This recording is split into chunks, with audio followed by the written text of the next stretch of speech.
Cult and Classic.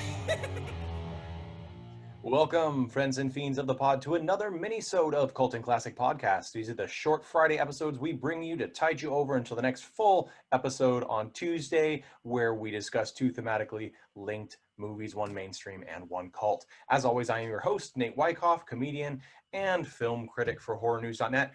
I am a little excited to bring you this episode on Christmas Day. Merry Christmas to those who celebrate Christmas, and happy end of the year to everyone who doesn't.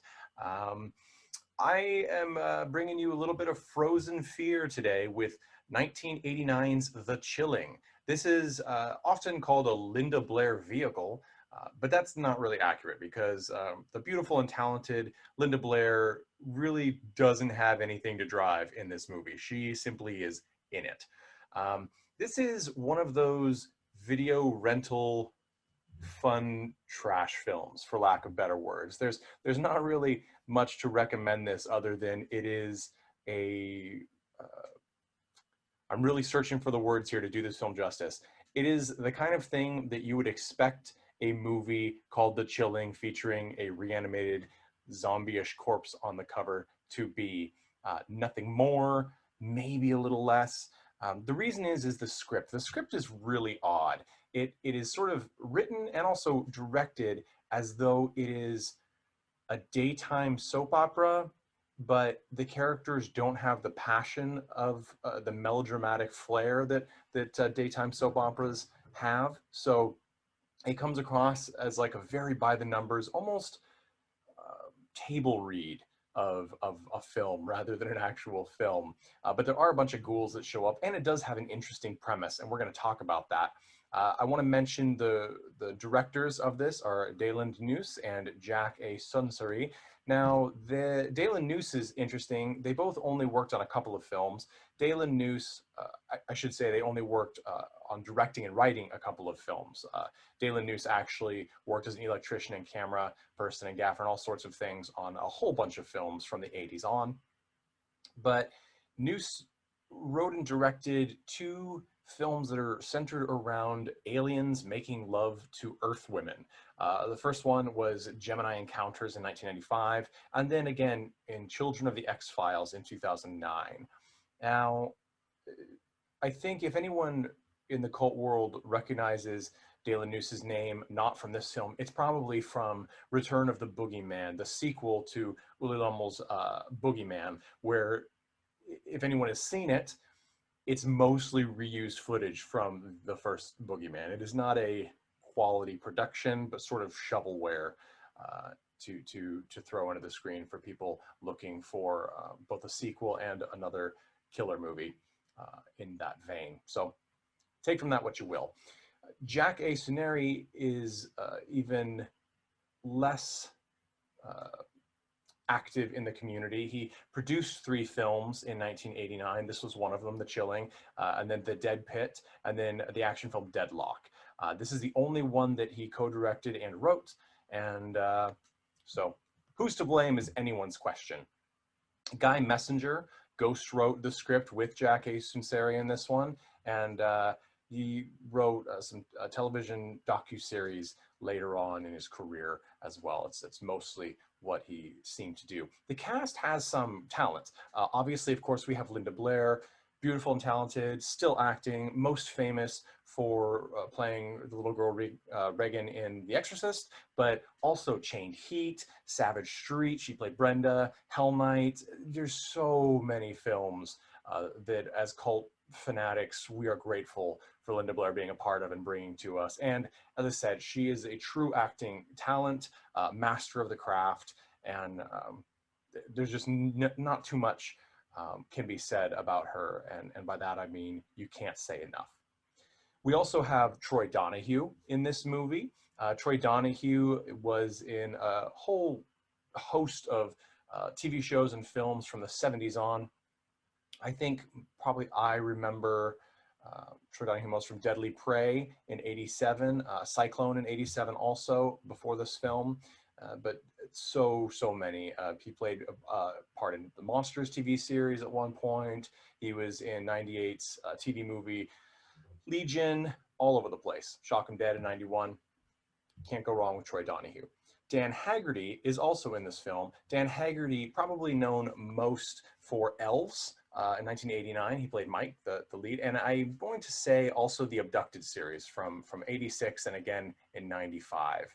Those are interesting films for VHS collectors as well, because they, especially the first Abducted, has a really great VHS cover from Prism. Now I'm going to say a little something about the print of The Chilling from 1989 that we reviewed. This is the DVD release, the quote-unquote director's cut. I'm not sure what was added to call it that. It could have been any number of things, but there's a lot of scenes that could have been cut and would have been fine. But the transfer is very dark. It feels like another direct VHS transfer. It's not remastered in any way. If you can find an updated one, I'm not sure one exists at this point. I'm sure we'll get it at some point from one of the fine releasing houses. If not, such as Arrow or Vinegar Syndrome or Blue Underground, anybody is certainly possible to pick up this film, because it would be nice to see it with crisper colors, less muddy contrast, because it is a dark film. Most of the action takes place at night. It is a film that seems to take place in, I guess it can't really take place in one day, but most of it takes place in a single day and goes from daytime to nighttime. So once the finale and crescendo of action hits, it's really dark and hard to see a lot.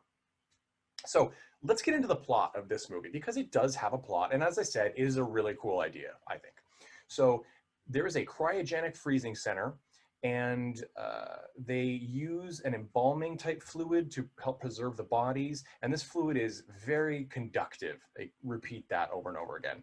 And what they mean by that is that it attracts lightning, and it makes a very good, I guess, channel for electricity, which would be what a conductor is.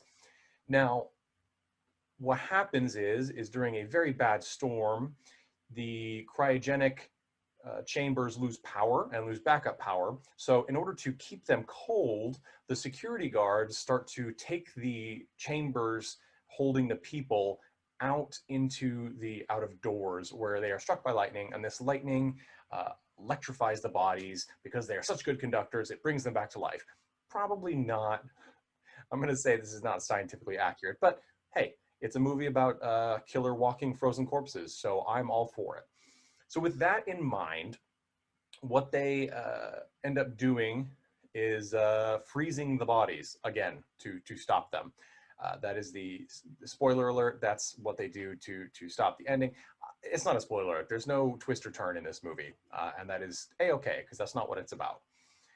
Cryogenics is a really, really interesting topic to me, because this is a real thing. I actually lived for a while in Rancho Santa Margarita, California, and there is a company, I believe they're called Suspended Animation, and this is kind of what they do.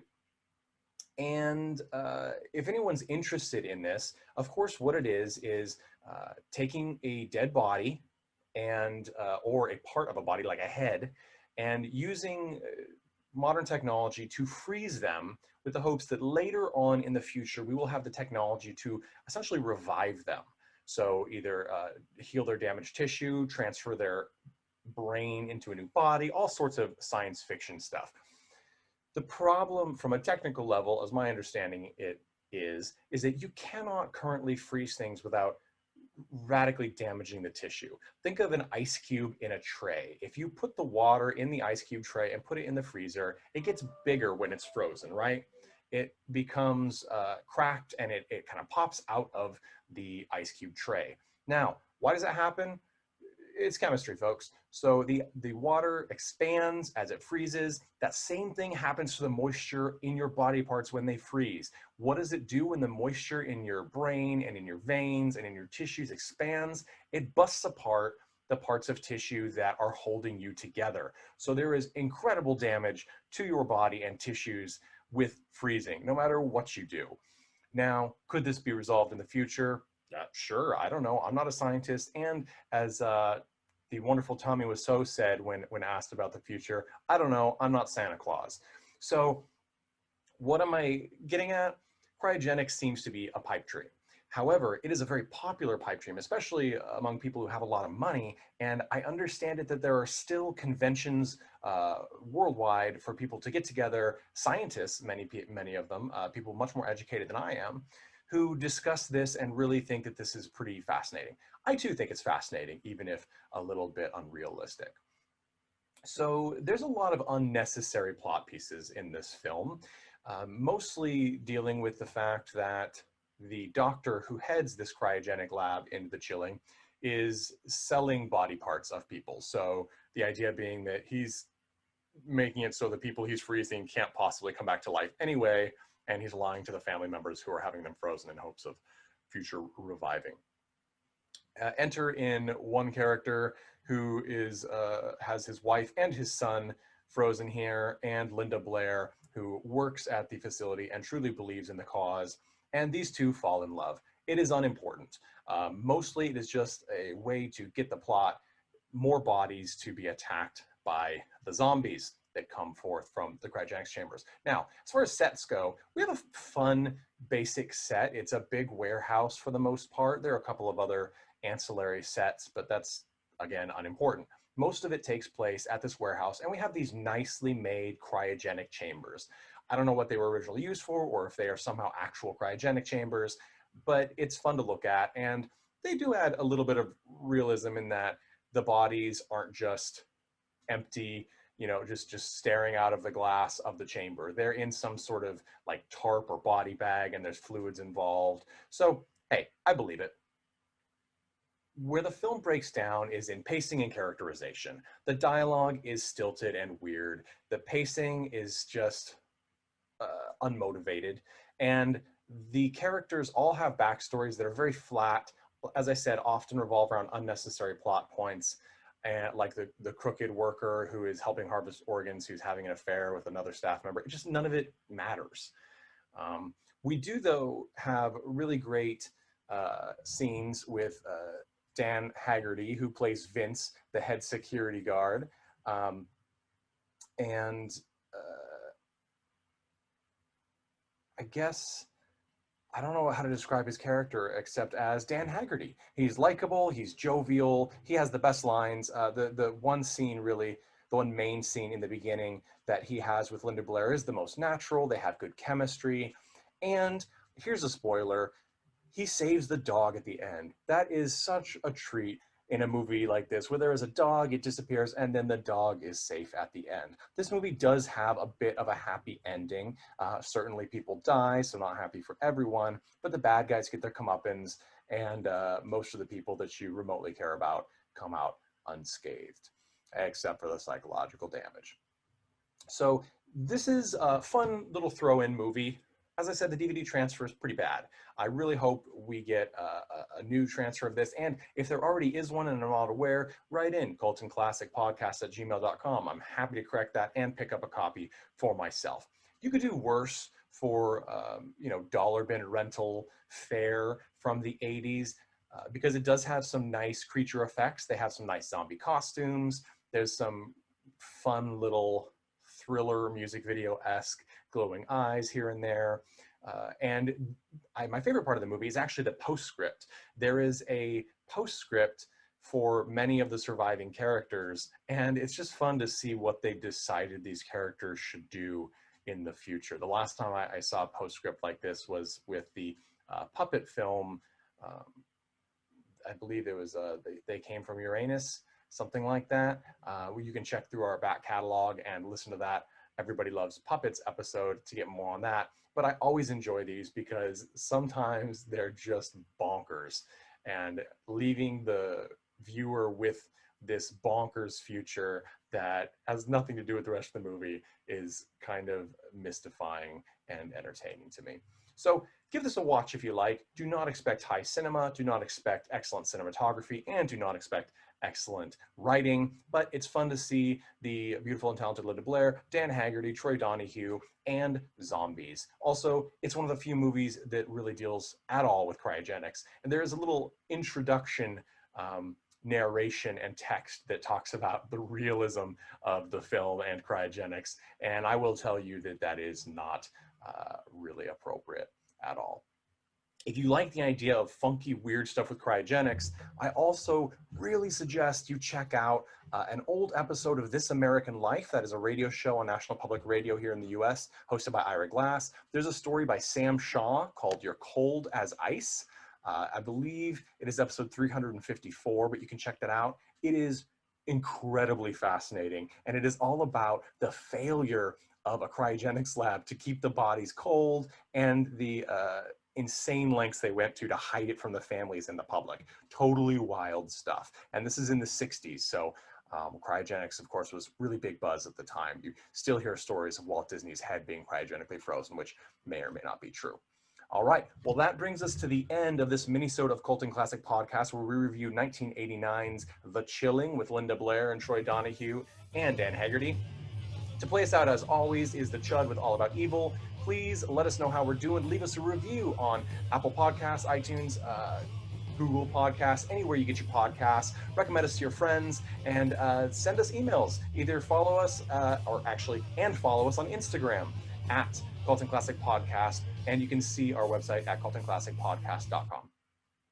Hey everyone, thanks for listening to Cult and Classic Podcast. This podcast is important to me, but what's more important are the rights, privileges, and freedom from violence of everyone in this country and in this world. And that means supporting Black Lives Matter. If you'd like to make a donation, please go ahead and visit cultandclassicpodcast.com, where we have a list of places you can donate and help out. And please stay safe.